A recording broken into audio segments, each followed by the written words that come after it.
If I got a 24 Tacoma, I'll show you guys how I would build mine from the standpoint of someone who does plan to modify, right? I'm seeing the YouTube video comments and the forums, and everyone's main gripe is the price tag of the new Tacomas, and I couldn't agree with you more. The price bump is pretty significant, but you guys asked for more technology and features. Well, you gotta pay for it now. Do a price comparison really quick though of the 2023. Let's go with the TRD Off-Road at a base price of $36,790 in 2023. And now in 2024, it is now $41,800 base MSRP on that TRD Off-Road. So about a $5,000 jump. Let's go with the SR5 now from 2023. That was a $31,280 base MSRP, and flash forward to 2024 is now $36,200. So there's a price bump. We have 8 trims now: the SR, the SR5, the Pre-Runner, the TRD Sport, TRD Off-Road, the Limited, and then the Off-Road Ready Trail Hunter, along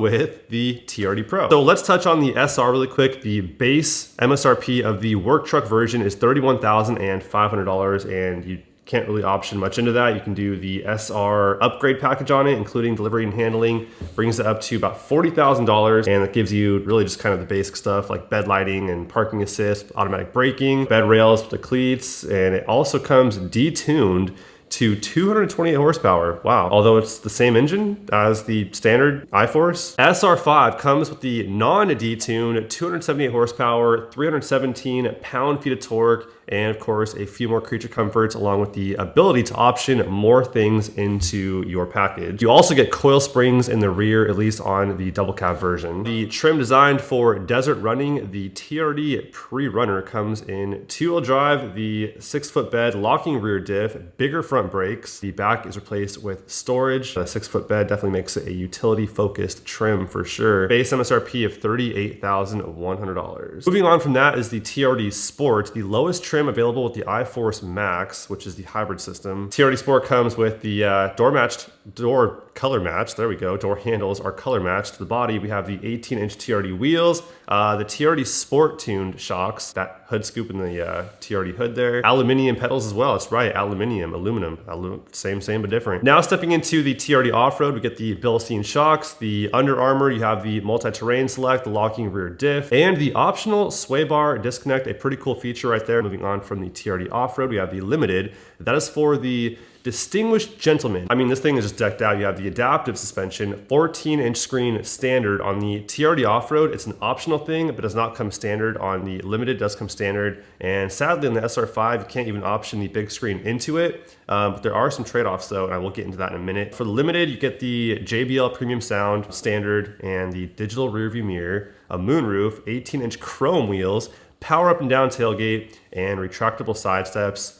Luxury right there. Now we have the off-roaders, the Trail Hunter and the TRD Pro. You guys have seen numerous videos on both of those, so I won't go super in depth on either one of those, but you get the old man EMU suspension on that, the OME shocks, 33s, rock sliders, locking diff, get the snorkel. I mean, that thing is just trail ready on the Trail Hunter. TRD Pro, you get all the pro goodies like the Fox shocks, the TRD Pro wheels, 33s. So I'm gonna build an SR5 for one main reason, well, 2 main reasons, one being cost, and then 2 being I plan to modify it. So if we were to go with the SR5 over the TRD Off-Road, we'll save quite a bit of money. So we'll top into the SR5 here and build one out and see what we come up with on price for the way I wanna do it. So I'm gonna go with the 5-foot bed here, short box, 4-wheel drive. Color, I'm going either black or underground. Those are the 2 colors I would for sure go with. As for interior colors, we have the Boulder fabric or the black fabric. That right there is a big perk to going SR5, because on the TRD Off-Road, you can't option in the all black fabric interior. One trade-off though is on the TRD Off-Road, you can option in the 14-inch screen as we're on the SR5. You cannot option in the 14-inch screen with any package you add to it.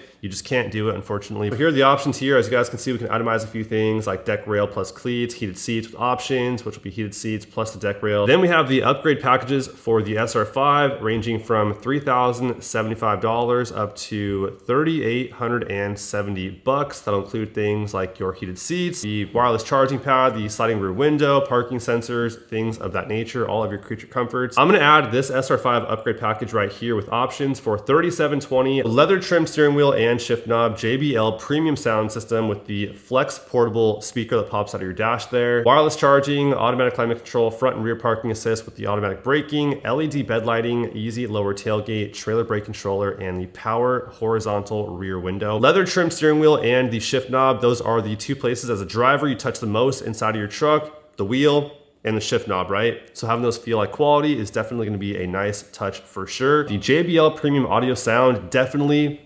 worth something for sure, because the JBL sounds really good. The flex portable speaker, do I find value in it? No, I don't. Wireless charging pad, I used one time in my TRD Pro and never used again. I don't personally like it, so I wouldn't really care for that. Front and rear parking assist with automatic braking, that is the parking sensors, and the truck stopping on its own when it feels like you didn't see something behind you. That's worthy of something for sure. LED bed lights, cool. Trailer brake controller.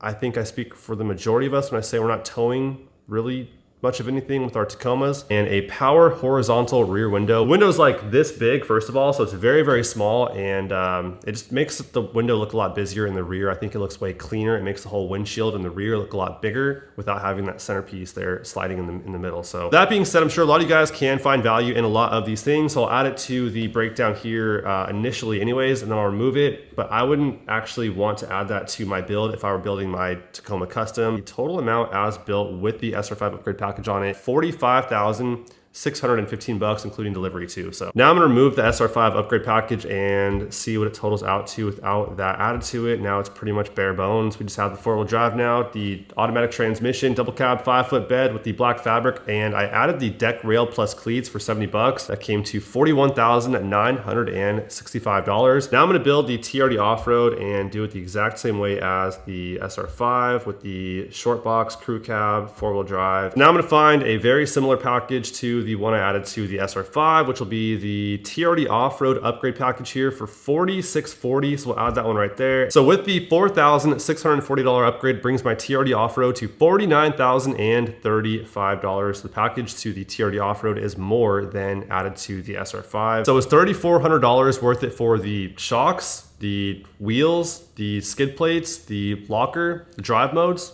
Debatably, right? But for someone like me, not at all, because I plan to modify, so it makes no sense for me to pay the premium for a TRD Off-Road over an SR5 when I plan to add aftermarket stuff to it myself, including the wheels and tires. If I'm paying for shocks, I'm going aftermarket, right? The skid plates, they have aftermarket alternatives to that as well. Maybe not yet, but very soon. And the locker with the drive modes, I have that in my TRD Pro Tundra and I'd never used them one time. So a $3,400 difference in price to me makes no sense at all when my main focus is to get into the truck as cheap as possible initially. Also too, the stuff on the back end like insurance and registration fees and stuff like that, that goes based off of the price of the truck itself. So getting into the truck initially as cheap as possible will make insurance and renewal fees a lot cheaper, and the overall tax of the truck itself when you buy it is all a lot cheaper when you get into it cheaper initially. So here's the best way to build a mini TRD Pro if you ask me, going with the TRD Off-Road. We'll get the 4x4 short box, and then we'll add the SDM with options package, and that'll give us the 14-inch screen along with the sway bar disconnect. Brings us to a grand total of $46,470. I think is a great deal for what you get with those options added to the TRD Off-Road. Now, the way I would do it to make this thing super budget friendly with the necessities that I would need: SR5, short box, crew cab, add some bed rails to it because I think bed rails are good to have in a bed, and for a $70 option, it's a no-brainer. We'll get the all black cloth interior. We have fog lights. We don't have the cold weather package added to it or the SR5 upgrade package to it. That totals out to $41,965. I think is a pretty good deal getting into an SR5 with 4x4 and nothing really extra added to it. Just bare minimum. Main trade-offs for me is going to be going with the SR5. You get the the black cloth interior, which is nice, but on the TRD Off-Road you can get the 14-inch screen. You can option in a moonroof as well. Those are two things you can't do on the SR5. Same axle gear ratio too on the TRD Off-Road to the SR5, the same 3.583, I think 3.583 on the axle ratio. So yes, the drive modes and the rear locker is what you gain out of the TRD Off-Road. If you plan to modify, those are things you can't add to your SR5 along with the 14-inch screen. So shopping the interwebs here for a new 24 Tacoma, and there are a ton of them rolling into dealerships very soon here. If not already there are a ton of them on the floors already. Not a ton, but there are a few here and there, but a ton of them are in transit right now or being built. So there's gonna be a lot of them at dealerships pretty soon here. Looking around, if we go with the Tacoma, more to come on that pretty soon.